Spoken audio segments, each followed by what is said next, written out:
This is the Soul-Filled Sisterhood podcast, and I'm your host, Nicole Burgess, licensed marriage and family therapist and an empowerment mentor for women. The information shared in this podcast is not a substitute, nor is it to convey professional, psychological, financial, or medical advice. If you could use such services, please seek them out from someone you trust.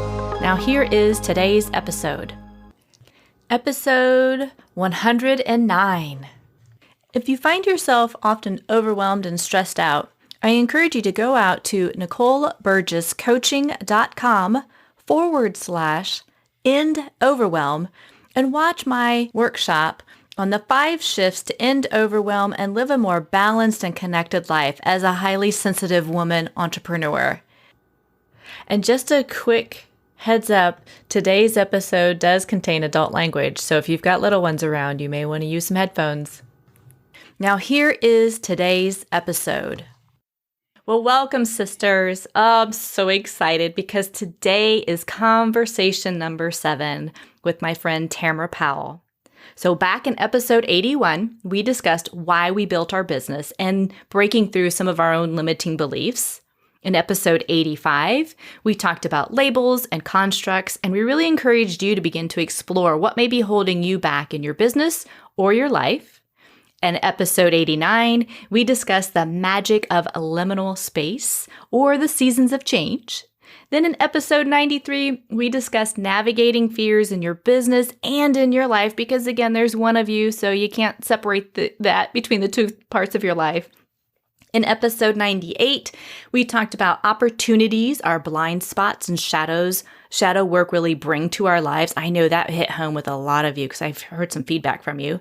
On episode 103, we discussed why personal development shouldn't be a buzzword and really is part of your self-care kind of plan. And again, I've heard some great feedback about that one as well. So today we're actually going to talk a little bit about competition, abundance, and what it all means. So if you're tuning in for the first time, let me introduce you to Miss Tamara Powell. She is a licensed therapist, a university psychology instructor, and an empowerment coach who believes life should be lived as a journey that is, quote, anything but ordinary. Her work is specialized to help individuals break free from toxic cycles of distress, dysfunction, and dissatisfaction with life that are created when you're trying to live according to someone else's rules. Only by living what she calls radical autonomy can one obtain soul-nourishing relationships and a sense of true life purpose and inner peace. Well, welcome back, my dear. Well, thank you. Always a pleasure. So let me start out just a little bit. I know you and I were talking before I hit the record button about competition and abundance. And for you, share a little bit, like, were you raised or did you have a lot of thoughts about everything as a competition, whether it's with business or in life, things like that? I don't think my parents meant for it to be that way. I don't know if they're very competitive. I don't see them that way, but there was definitely an emphasis on hard work, on striving, on always putting yourself out there. And I think me being naturally aggressive just took that and ran with it. I've always identified with that whole firstborn syndrome, with Adlerian psychology, which for those who aren't familiar is really big on not only birth order, but also this idea of having to self-actualize and compare ourselves to other people. And so I have a life, I even talk about this in my journals, I've noticed, where I feel just like I hit second place all the time, over and over and over. And so I think I have spent a lifetime feeling competitive, like a lot of high achieving women. And just naturally, you can't help it. I walk into the room and I rank order myself if I'm not careful. Sorry, I know that's not funny, but it's like, no, it is funny. That's really quick. Walk into that room, like ranking, how am I at? Okay, boom. Yeah, there it is. It's true. Mm-hmm. Yeah. In looks, in success, in game plan, business model, I tend to see myself pretty competitive, and I do well with other people who are that way. What keeps you on the edge, right? Yeah, Maybe it my does. thought. Yeah. When I'm healthy, it fuels Mm-hmm. me. And I think that's what Alfred Adler talks about a lot. But when I'm not, then it's something that I get lost in comparisonitis and Mm-hmm. imposter syndrome. Definitely when we get to law of attraction, I struggle with mindset if I'm not on my game. Mm-hmm. So I look Yeah. forward to this conversation for sure.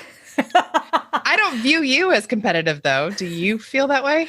No, I guess, it's funny when you were talking about kind of your family of origin. For mine, similar. It's like you need to be hardworking, you need to show up.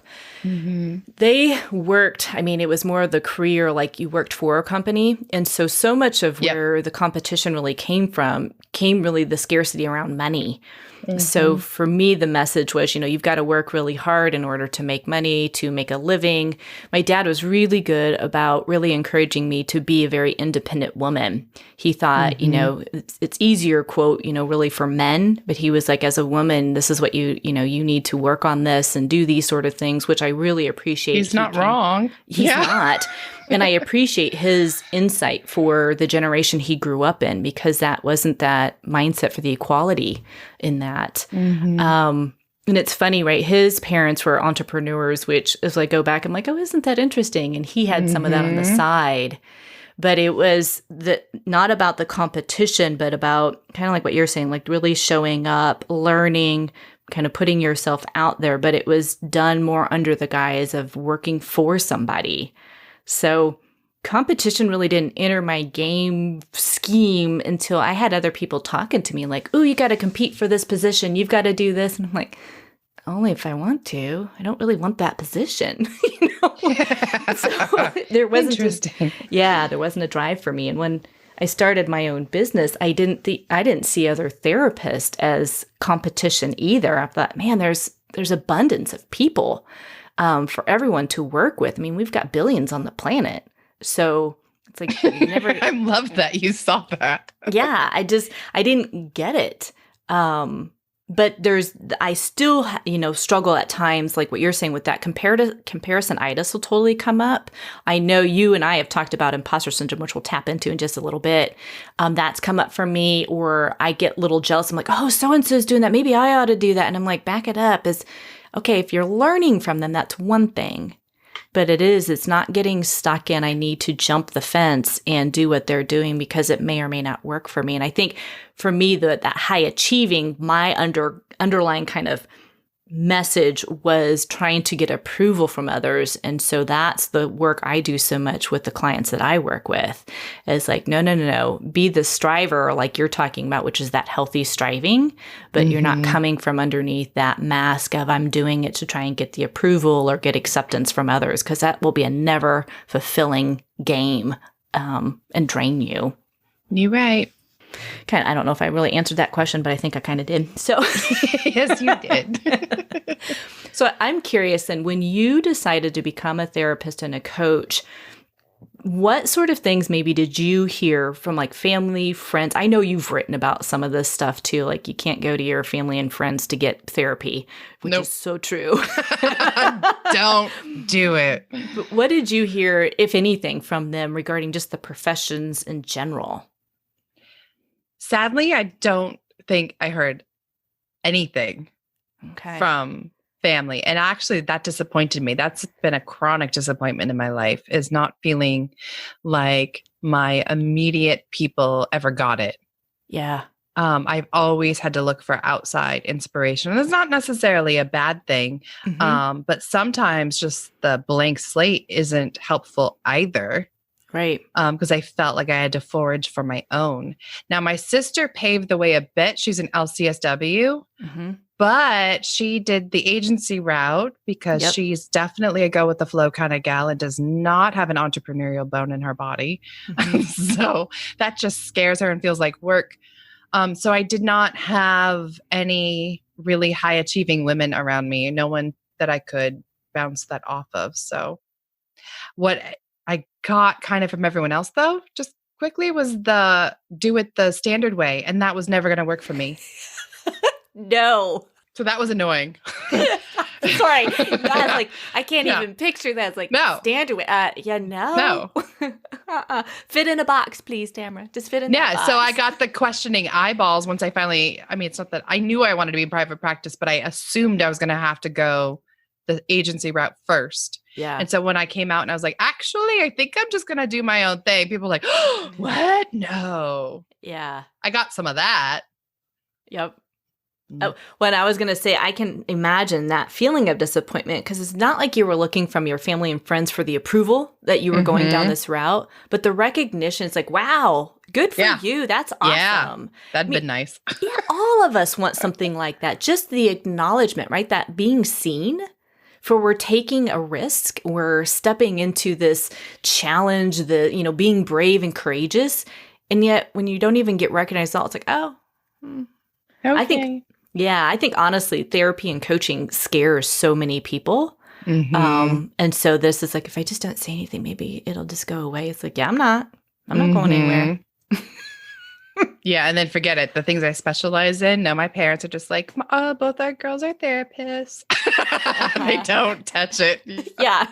That's just a quick little umbrella. Let's move on to the next topic. Yep. Yeah.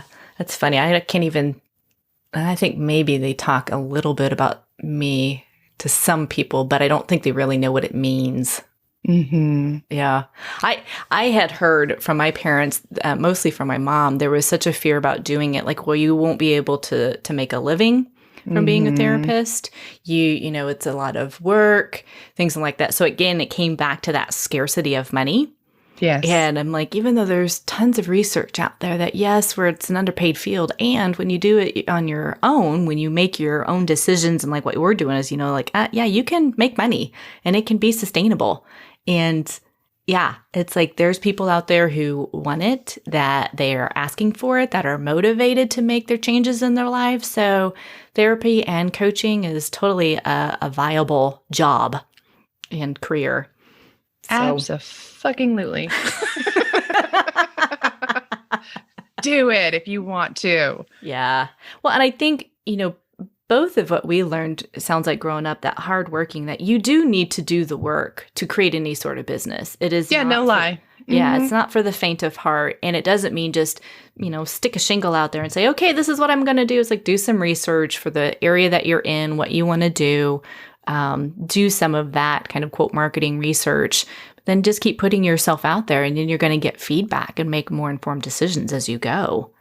And I would say if you've got another job, keep that until you've got something coming in until you can make your ends meet too. I know that's how I started because I did the agency route first because I wanted to get my feet wet and feel like I had a container. And so I just so admire you just jumped. You said, nope, this is what I'm doing. Yeah. So very different models for you people. Absolutely, which I think is so cool because there is, as you and I talk about, there's no one way to do things. Nope, it not really at all. It's your life path, and what does it look like for you? So, yeah. All right, so then I'm going to pivot for a second. Then what sort of feedback or support or lack thereof did you get to say you're going to be your own business owner? Now this is where shit gets interesting. Yes. I don't know. It's so funny. America, especially, we are so weird. I'm going to throw us under the bus because it's a culture. We supposedly prize independence and building your own wealth and, entrepreneurs. We are the land of opportunity. And then someone in our circle says, I'm going to do it. And we're like, are you fucking crazy? Get back in here. Don't do that Don't on your go own. out there. Yeah. Yes. So I definitely it felt to me, and maybe I was oversensitive, hard to say when you're young and scared. I wasn't even that young. I was about 30. It felt like everyone was poo-pooing on my dreams. I felt like the world was I was walking through the world with my pretty red balloon and everybody had a long, sharp needle. And I was trying to protect my pretty red balloon. Good imagery. That's what it felt like. Yeah. People gave me all sorts of things. And every time I would try something, nobody was celebrating it. They were like, what is she doing? That freak. That was hard. Well, and you and I have talked about this, I think, in some of the past episodes, right? It's that projection onto their own fear Mm-hmm. projected onto you. And it does not feel good to be on that receiving end when you're like, I'm Mm-mm. already stepping in my own unknown. Yep. And to not get any sort of support or like, whoa, look at you go, brave woman. Yeah, no. Nothing. You're just like, okay, thank you. I'm gotta find some other people to support me. And I think you and I picked a hard field for that too, because where I expected to get the support was from other clinicians Mhm. doing this sort of work. And Yeah. I hadn't quite discovered the broader scope of coaching yet to have Yeah. it, but that was definitely a godsend to have other voices that weren't just this echo chamber. Mhm. Are not only is America weird, psychology's fucking weird, people. Like Yep. we have built an entire field on staying in a box. Now there's Mhm. a lot of us out there, but they're not raising their freak flags as high as I was wanting to raise mine. Mhm. I'm finding them now that I'm being outspoken about it. Yeah. But when I was first starting my business and the question you asked me, no, I felt like there was nobody trying to do therapy. And from a business standpoint, they were all sitting around, willing to make 20,000 a year, Mhm. which is all they're making after taxes. Cause the average is Mhm. what, 36,000? Something like that. Yeah. That's pathetic. Yep. Yes, I said it. That's Yeah. not okay. You are changing people's lives, and you should be able to put the lights on and food on the table. Mhm. Yeah. Nope. Oh, it is amazing that the healing profession cannot be supportive of that and that mindset. Again, we know so much about the mindset around money that it Mhm. really hits healers. Like, well, I shouldn't charge for what I do because I want to help people. And it's like, yeah, but like you just said, it's like you gotta pay rent. You got to put food Mhm. on the table. You got a mortgage. You got kids to feed, whatever. This is not a hobby. This is a life and it is a business. It is a career. It's a calling and you've got to be able to sustain you. Otherwise you're going to burn out. And it's so short-sighted, that last thing Yep. of what you just said, because when we make not only what we need to survive and thrive, but we go beyond that to be in service, Hmm. that's where I start to employ other people. I'm putting money back into the economy. I'm Yep. putting money into my local economy. We're able to get into sustainable permaculture, even in business. Hmm. You can't do that at $10 an hour, boo. Nope. You ain't helping shit. Well, you're not. And the fascinating thing is I just saw another clinician here locally who was saying, hey, we're bringing on, another person and they're charging like $25 an hour. And I'm like, oh my gosh, you Mhm. can't. And that Right. perpetuates the field, right? Whether it's therapy and or the coaching field or spiritual field, whatever that may be, whatever you're in, if your rate is like a $10 to $20 fee, by the time you take out taxes, especially if you're here in the States, take out taxes and other business expenses, and then you take out Mhm. personal expenses. Again, I know those are two separate things, but it all adds up. It's like you're now in the negative. Yes. And yeah, you can't be sustainable to help the people you want to serve. And like you're saying, giving back to other businesses, giving back to the community, making the impact that you're saying you're wanting to do. If you're Mhm. not charging something that people are going to invest in, because like you said, when we change people's lives, I mean, they get increases at jobs, they get promotions, they go on to be better parents, they actually can change the mental health status that they're in to be healthier and thriving, they can go on to create their own businesses. There's so many things that happen both in therapy and in coaching that it's like, yeah, when you're changing that, that's the ripple. Oh, yeah. Bingo. And I know when I'm going to kind of pivot just a second, I know when I created my course for therapists regarding money and the Mhm. financial stuff, right? I had total like imposter syndrome coming up, even though I have an accounting background. I mean, that's what my first job ever was. My degree is in accounting, all that stuff. And yes, it'd been years since I'd really done in-depth work, but that's also what sustains my business. And I remember calling you like, oh my gosh, I just put this course out there. Mhm. I hadn't really advertised it yet. And you're like, Mhm. okay, I hear the imposter syndrome, but remember, fear is right outside the moment. So Yep. keep coming back to that moment. But it's fascinating when we stretch ourselves and we don't think we're going to have support, or maybe we don't even have support within our field, how that can impact your mindset if, like you're saying, we don't have, people or coaches ourselves are just like, hey, back it up. Here we are. And go from there. It's Exactly. That would have been nice. So now I'm trying to pay it forward and be that for other people. Yeah. Yeah. And I think, in our field, specifically the therapy field, like you're saying, now where we're at in our business, where I'm at as well, I'm meeting more people who are really breaking down those old barriers of what it means to be a therapist and a thriving therapist. I've also found, there's on the coaching side of it, there's that kind of push and pull of either you've got to be charging, $20,000 for coaching or, charge nothing. And it's like, there's a lot of in between.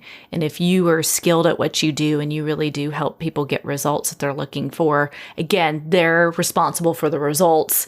But if you can help them with that transformation, then you get to charge certain things for that. But it's finding out those people like, we can hold that container for you. Mm-hmm. So for you, when you were going through some of these things, like didn't feel so much supported, whether it was in the field with family, and you kept moving forward, what did you do to kind of stay in that abundance mindset, which is a little different than the scarcity or competitor mindset? Yeah, I think there was a number of things that I did. Number one, I kept broadening my horizons of who was inspiring me. Yeah. I have been very intentional and very vocal about this online, that you have got to set your own parameters. Yeah. And do not live in an echo chamber. And so for me, it meant even stepping outside the bounds of therapy and coaching as to who I was listening to.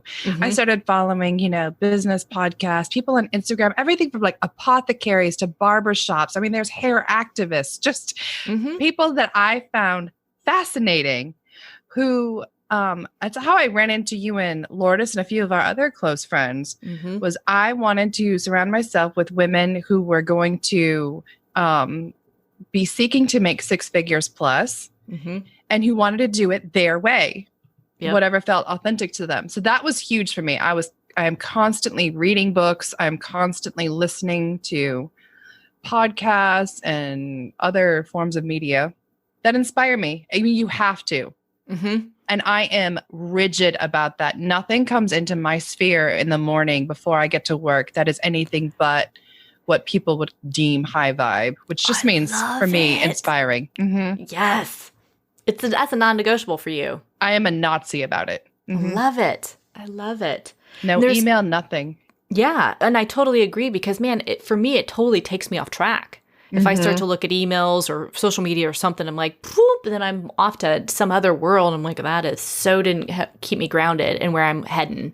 Yeah.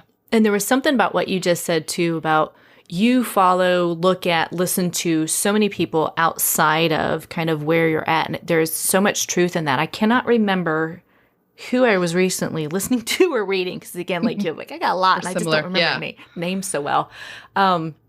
But they had said something very similar, like, hey, that's great. You want to have people who think similar to you, act similar to you, but that's not going to help you grow all the time. And it's like, oh yeah, if I talk to so-and-so about a specific business thing and they're not there in their own business or they don't have any idea about it, I need to seek that out. Like, who does do that? And that's part of what we say with coaching, right? The coaching gets you there further and faster because you're not reinventing stuff and trying to do everything on your own. It's like you're seeking out people who have been there, done that, and that can help you go further quicker on that aspect too. So yeah. Yeah, I only keep myself surrounded by people who are at my level or beyond. It doesn't mean that there aren't people in my circle who are behind me, but they're not people that I am spending a whole lot of time paying attention to. Right. Right. And it's all of those different levels, but it's like as the business owner, that hat. And yeah, it's like, I want to strive for this over here. And again, that's that healthy learning. That's that healthy striving. Have you ever had then those moments if the abundance mindset where now you've kind of got your own ritual and you're just, like you said, a Nazi about it. Have you had moments though where that imposter syndrome has shown up with you? And if you say no, I'm going to go, what? For sure. And it's perfect timing because my second thing was that I keep saying it, I will always keep a therapist and coaches, both at the same time. Yep. Because I notice it much faster now. I'm much more Yes. practiced in it. I feel the clench, and then instantly I'm pulling out a journal to put a thought down later to either process with a therapist or a business coach or just myself. And I take a look at where is this coming from? Huge, again, another Nazi like part of my life is mindset. Mm-hmm. And so the second I notice a clench, I'm like, that's an old story. I need to root that out because I cannot have that in my wiring. I mean, it's literally neuroscience. It's neural pruning. Yep. And I'm consistently pruning like a bonsai tree in my brain. Yep. Beautiful So, image yeah. of that. Yes. So yeah, for sure. I get imposter syndrome. I mean, probably at least once a day. You're scrolling on social media and here's someone who's doing, I think we are more similar than we realize. And I think that's hard sometimes. Yeah. And I think part of it is too, it's that it pops up anytime, I think, when we are stretching ourselves. Like if we're going to offer something new, like I said about the financial class for therapists, when I stretched outside my comfort zone, it was my first online class. And I was like, oh, but I know I'd been talking about it, working with people individually on this. I've done it in my therapy practice too with women and just managing their money. And so it's like non-therapist. And it's like, I know how to do this, but it just looked different because of the way I packaged it. And yeah, anytime we're stretching ourselves, maybe you're asking for a promotion or you're asking for a raise. I had somebody actually just do that. It was so awesome because she kicked butt on it. But this is all part of it. And I've got the book, Presence by Amy Cuddy, and she's done a ton of research around this. And so many people have, right? This is not an uncommon topic, the imposter syndrome, but it impacts everybody, all genders, all races, everybody. And she has it in here in the book, like imposter syndrome causes us to overthink and second guess. It makes us fixate on how we think others are judging us. And then we fixate some more on how those judgments might poison our interactions. Then we get scattered. We start to worry that we're underprepared, assessing about what we should be doing, mentally reviewing what we said 5 seconds earlier, fretting about what people think of us and what that will mean for us tomorrow. Oh my gosh. And she's like, it just steals our power and suffocates our presence. And it does. So beautifully said. Yeah. So it's fascinating. So part of why, Tamara and I are bringing this up is recognizing that even when you're making six figures, even when you're branching out on your own, even when you're kind of blazing your own trail, you're going to have moments of it. So it's normal. But like what you were saying, Tamara, you jot it down so it doesn't take over your whole entire day. And then you can process that, whether it's, coaches do really well with that. Therapists do really well with that. And it's being able to say, here's a place to process it so I can up-level my mindset and let go of old beliefs that literally no longer serve me. For sure. I mean, I'm just still coming to terms with, and I think it's an ongoing journey. I'm an ex-evangelical, as we call it now, hashtag ex-evangelical. And I work with other people who've had religious trauma and coming to grips with what it's like to have you've literally your cells bathed in scarcity and fear-based thinking for 20 years plus. Yep. That has an effect on the subconscious. Yeah. So like just this week, we were making a big purchase and I felt panic. And I was stupid because it was a cash purchase. I had the money. But in the back of my head, it was this old belief of this responsible? Oh my God. What if I spend this money and then I need it this week? Yeah. And I'm like, but I have savings, and it didn't matter. My cells did not believe me. It was God could still smite me. You don't know, or maybe Satan will come to try and steal, kill, and destroy, as I was told. And so I had those one I had to work through just this week alone. Here I have up-leveled, enjoying my new life. Nope. Yep. And again, I think that's just our normal process though, right? It just, it keeps showing up, and sometimes in a little different way, or sometimes even the same, but you're like, I hear you. Nope. Yep, I see it. Yeah. And then you can move forward from that. It's fascinating. I was just literally I've got some window issues at home, and the company that actually installed them years ago wouldn't stand behind their product. And so I had to hire some other folks to come out. And they told me, they're like, oh, if we installed them, whether this warranty got transferred or not, we'd still be coming out because, hey, we don't know if you're going to need more stuff done in the future. And to me, that was like, there's the abundance mindset. Yep. There's the standing behind your work. There's working with people because you're thinking of the potential of future. Do you think I'm absolutely going to hire them back when I've got more work to do? You betcha I will. And I think that goes with anything that we do, right? That if imposter syndrome is keeping you from going after your dreams, or maybe changing the relationship that you're in, or going out to grad school, right? It's just looking, it's like, that's just the fear in this moment. It's okay to pivot. You're going to be able to do that. And like what you're saying too, there's nobody out there to come, quote, get ya. Bad stuff absolutely happens to good people. But universe, spirit, divine is not out to get ya. They're just not. Nope. That's how it works. Yeah. So share a little bit more for you when that clinch really happened and all those old belief systems tried to flood you and take you down.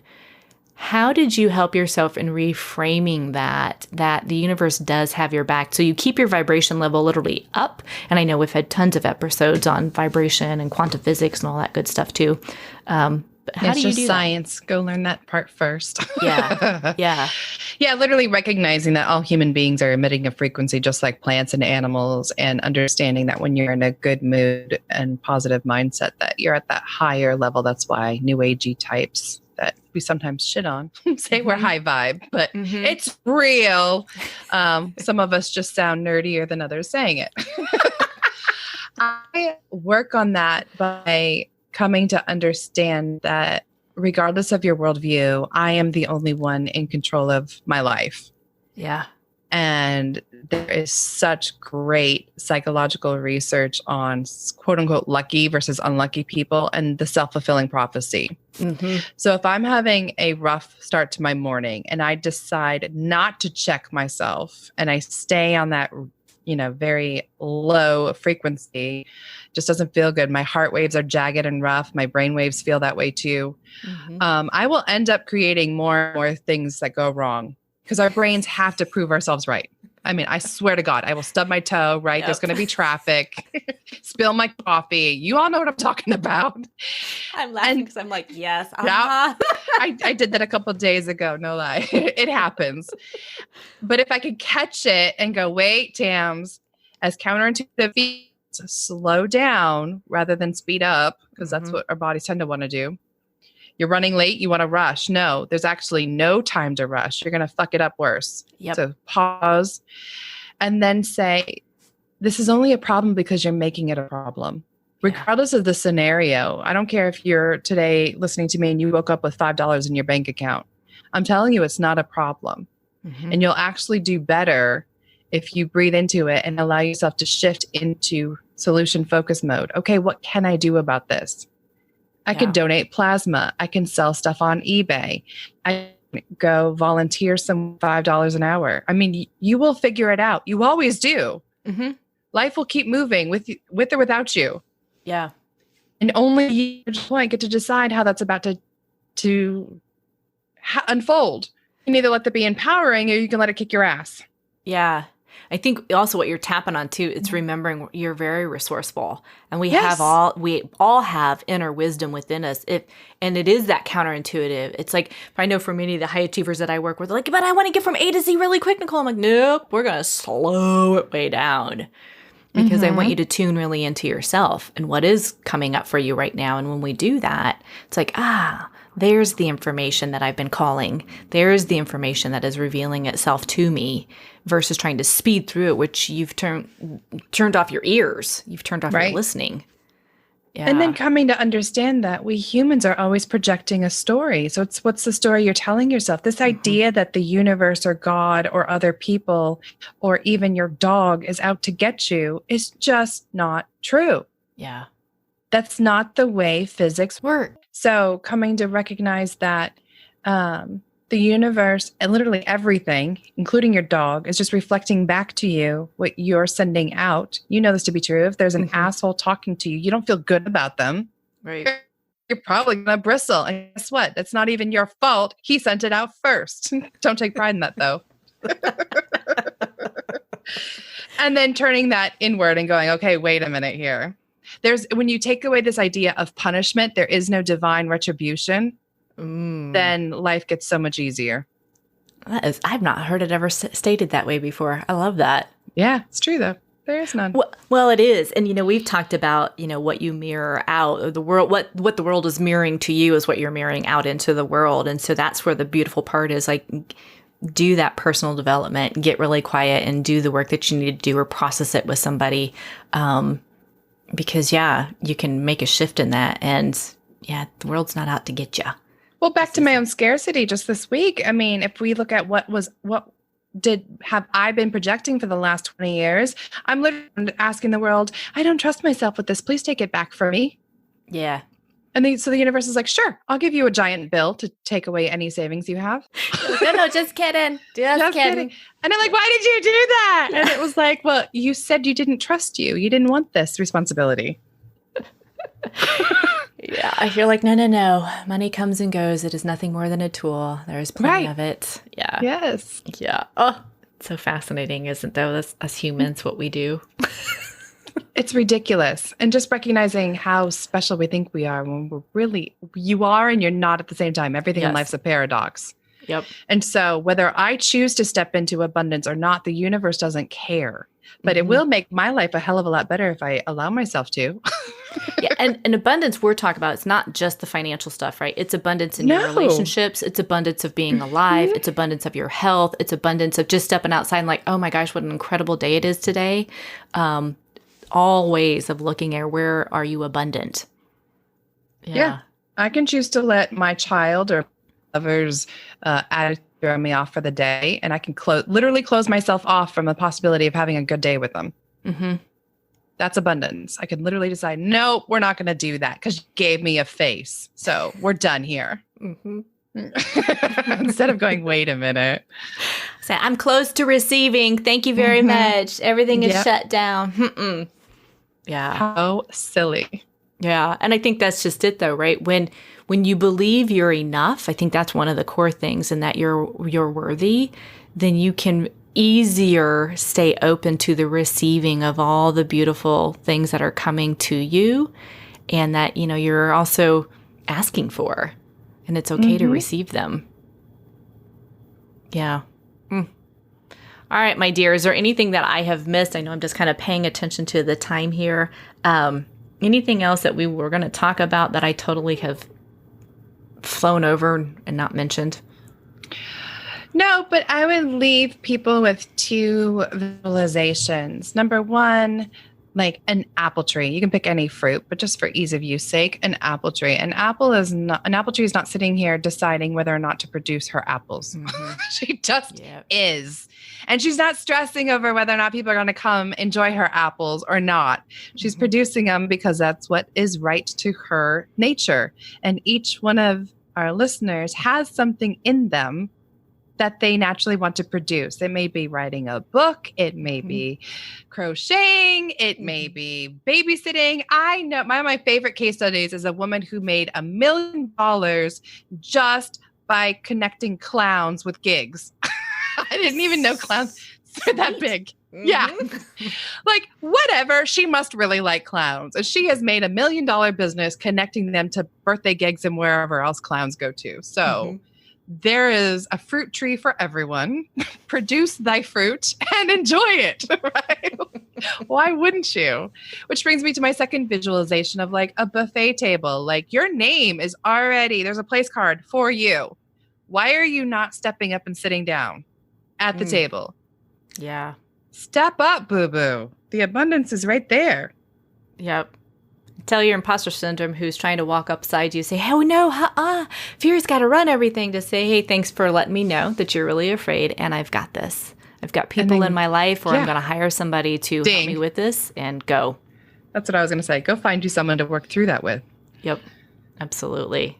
All right, ladies, it has been a lovely conversation with Tamara again. And if you want more information on Tamara, you can go out to her website, which again, I'll have in the show notes, which is aryatherapy.com.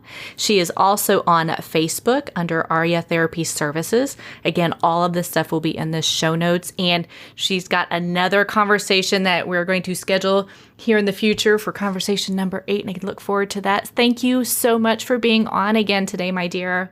Thank you for having me. To sign up for my workshop on the 5 shifts to end overwhelm and live a more balanced and connected life as a highly sensitive entrepreneur, go out to NicoleBurgessCoaching.com/end overwhelm.